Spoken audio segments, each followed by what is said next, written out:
As much as y'all know how much I love my Switch and that I was born and bred on Nintendo, there's a lot of things that I don't particularly agree when it comes to Nintendo. The main thing is how they hunt, destroy, and take your firstborn child if you even mention anything of their IPs. I mean, damn it, I get it, it's your IP, but one of the things that I love about Sega, they'll let you make a full-fledged Sonic game and then sometimes might hire your ass. I mean, to play devil's advocate, the flip of that, you could say that's why Sega is no longer a console company, but they're not a console company anymore is because of the fact of all their extra accessories. It's no way on God's blue earth that you should be dropping a Sega CD, a 32X, a Game Gear XXXX Triple X with Vin Diesel, Fast and the Furious 13, and more pieces and parts and peripherals all in like a 2-year span. Also, will they had a Sega Saturn, a Dreamcast, a CD with all in like 3 years. Oh, also on a 32X. That you can't do because as consumers, you don't want to just drop 200, 300, and then boom, bada bing, you got to go buy a new system that doesn't play backwards compatible. I say all that to say this, RPG site sat down not too long ago with the vision of Mana's producer, Masaru Ayamada. Excuse my pronunciation. And he went over and discussed why there's going to be a Vision of Mana on the Nintendo Switch. He says, that's definitely a tricky question. To give a direct answer to this, for Trials of Mana, the main thing was we would have to consider the future of the series and how to cultivate a player base for future entries in the franchise. When we thought about the next, say, 10 years of the series future, we felt that it was paramount to really solidify what we wanted Mana to be going forward. Some of those core tenets included focus on expansions, environments, and richer experiences overall. As a direct result, that's what informed the hardware we decided to develop for. That's all I can say specifically for the moment. So in other words, what he's saying is the Switch is too weak to house Vision of Mana, which unfortunately, that's my gripe with Nintendo. They have not tried to fight. They gave up the ghost after GameCube. GameCube was on par with Xbox and PlayStation 2 at the time. However, Nintendo decided not to go the DVD or the CD route, which I understand because out of all the big three companies, Nintendo is the only game-based company.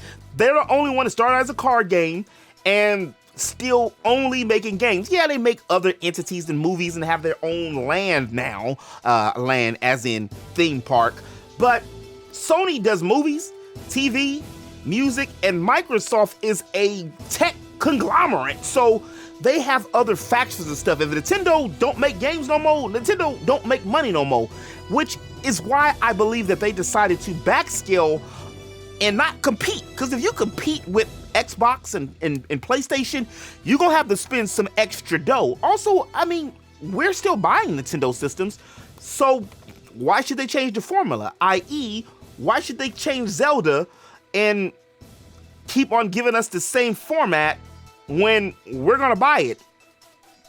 Again, with Pokemon, which hopefully with the recent success of Power, which nobody's talking about anymore. I guess everybody killed off their pals and now they just don't care no more. It's over.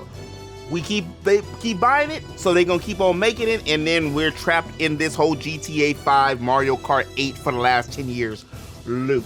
That's what took Atlas so long to drop PlayStation 5, to drop PS5, P5 Royale, Persona 5 Royale on the Switch, which I felt that could have been on the Switch, as well as Tales of Arise. Now, I don't know all the specs and NVIDIAs and the Unreal engines, and I'm not going to pretend on that, but what I will say is I looked at Tales of Arise or like the likes of a Grand Blue Fantasy or even Visions of Mana. And at least from what I see, a downscale version could have worked for that. But then again, if I'm a company, I'm not going to put my new IP on a 2017 system, because the Switch is almost 10 years old, y'all. The Switch is dated, and we need something beefy, pause, and powerful. A lot more than this one is, at least, which I've been hearing PlayStation 4 Pro graphics, which is, damn, PlayStation 4 Pro came out in what year? 2016-ish, around there, I think. So that's still, it's depending if it's handheld, it's just depending on what new processing power they're going to be using. I don't know. I remember somebody talking about they need to have 3 versions of the Switch, which makes sense, and they could be going that route with this next one, where you have the handheld one, which is just like, you know, you just don't dock it. You have the dock one where you can, which is the hybrid, you can have it handheld and you can have it, you know, dock. And then you just have the one that's just straight 1080p, 60 frames per second. I don't know if it's going to be 4K. 4K would be nice for Switch. I don't think Switch don't support 4K, that I don't, unless I've been living under the rock. But then again, I don't have a 4K monitor or TV, so technically I have been living under a rock. At the end of the interview, he went on to say that it doesn't look like the Switch will be getting Visions of Mana, but it is possible, that we were just talking about, that we could be getting Visions of Mana on a new Nintendo hardware. But if it follows the cab of Atlas games and other Square Enix games, or Atlas, you know, Square Enix, 2 different companies, but those type of games, from the Final Fantasies to the Personas, it might be too little too late. I buy the systems that have the consoles that have the games I want to play, so I'm not going to sit around and wait for it to be on the Switch. And unfortunately, again, as much as I love Nintendo and the Switch, if I have to choose and it's on the same system, I'm going to get the one that has the best graphic fidelity, and that's going to be that. Vision of Mana will be dropping sometime in the summer, and the game looks gorgeous. It looks like a Mana game. We got the cutie pie waifu, the hero, which I don't think he's silent, thank the Lord, a sprite, a Flammy, and 2 other creatures I'm not really familiar with in the Trials or the whole Mana series. Mana was one of my favorite series in the 90s, and I really enjoyed replaying Trials of Mana. Sikkeren Ditsu!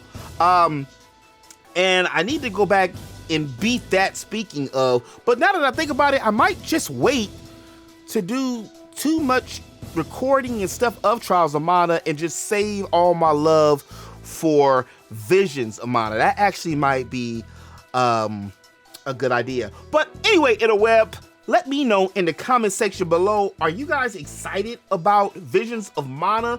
Or are you surprised that it's not going to be on a Nintendo Switch? Like, seriously, come on now. I ain't surprised it's not going to be a Nintendo Switch. And I know it's going to be a lot of, why are we still fanboying and fangirl over consoles? Buy the console that has the games you want to play. Not because your favorite influencer told you, or even your friends. Unless all your friends is playing the same game and you play it too. That's the only how I can see. You know, buy the console for the games that it has. That's it. Let me know what y'all think in the comment section below. If you did like this video, do me a favor, hit that like button. It lets YouTube know that you like the content that you see and hear, so that way they can push it in front of the millions and the hundreds and hundreds of fans, people. And if you're new to the channel and you want to stay up to date with all things RPGs, sprinkle with some of that geek, make sure you hit that subscribe button. I make geekly content here on the channel all the time. And don't forget about the archives, 5 p.m. to midnight PST, 7 hours of pure, unadulterated role play. And as always, in the web, remember to eat, geek, sleep, repeat. I'll holler at y'all in the next one. Deuces.